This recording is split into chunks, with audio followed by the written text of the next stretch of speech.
All right, welcome to learning about 3.4. We are using the quadratic formula. This will be video number 1. Some important vocabulary we'll be covering is, of course, the quadratic formula.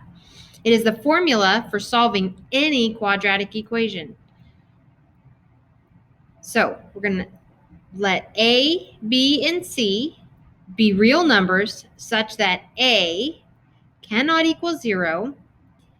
The solutions of the quadratic equation, ax squared plus bx plus c equals 0, are x equals a negative b plus or minus the square root of b squared minus 4ac all over 2a. And you can make a little song about that, help you remember it. Now, we have learned several methods to help us solve quadratic equations. We've learned graphing, square roots, factoring, completing the square, and now the quadratic formula. Now, completing the square and quadratic formula can be used for any quadratic equation. Graphing is best used if it's in vertex form, and square roots, it needs to be one side being squared equals a number, and factoring, not everything is factorable. So these bottom two methods can be used with anything. All right, so now we're going to try this out by solving the quadratic equation using the formula.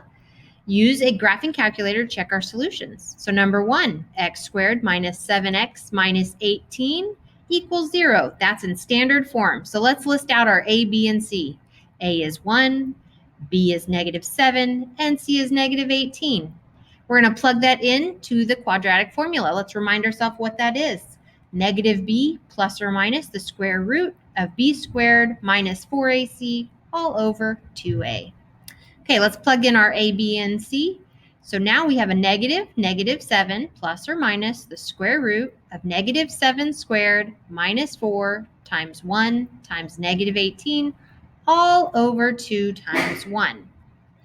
Now let's simplify things. So a negative 7 is a positive 7 plus or minus the square root of something over 2 times 1, which is 2. So everything under that square root, let's plug it in our calculator, and we get 121. Now that simplifies. Square root of 121 is 11. So we have 7 plus or minus 11 over 2. This gives us two equations where we have that plus and where we have the minus. So we have 7 plus 11 over 2, and we have 7 minus 11 over 2.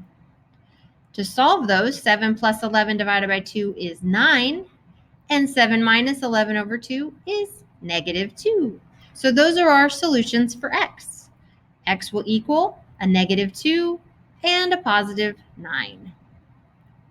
Now you can check that on your calculator by plugging in your equation, graphing it, and that graph will cross the x-axis at negative 2 and positive 9. So let's try it again. This time, our equation is going to look slightly different. So for number 2, w squared equals 4w minus 1. It's not in standard form, so let's make it standard form. We've got to subtract 4w and add 1 to both sides, and we end up with w squared minus 4w plus 1 equals 0. So our a is 1, our b is negative 4, and our c equals 1.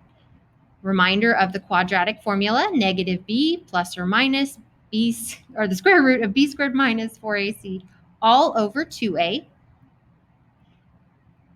And now let's plug in our a, b, and c. We have negative 4 plus or minus the square root of negative 4 squared minus 4 times 1 all over 2 times 1. Let's simplify it. So negative 4 is a positive 4 plus or minus the square root of something all over 2 times 1, which is 2. So plug in everything under the square root in calculator and you get 12. Now, 12 can simplify. It's square root of 4 times square root of 3. So that's going to give me 2 square root of 3. So I have 4 plus or minus 2 square root of 3 over 2. And that just simplifies. I can simplify 4 and 2 on the in the numerator by the denominator, and I get 2 plus or minus the square root of 3.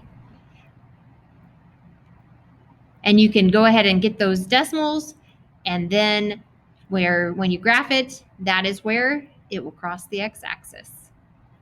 And that will be at positive 3.7 and a negative 0.3.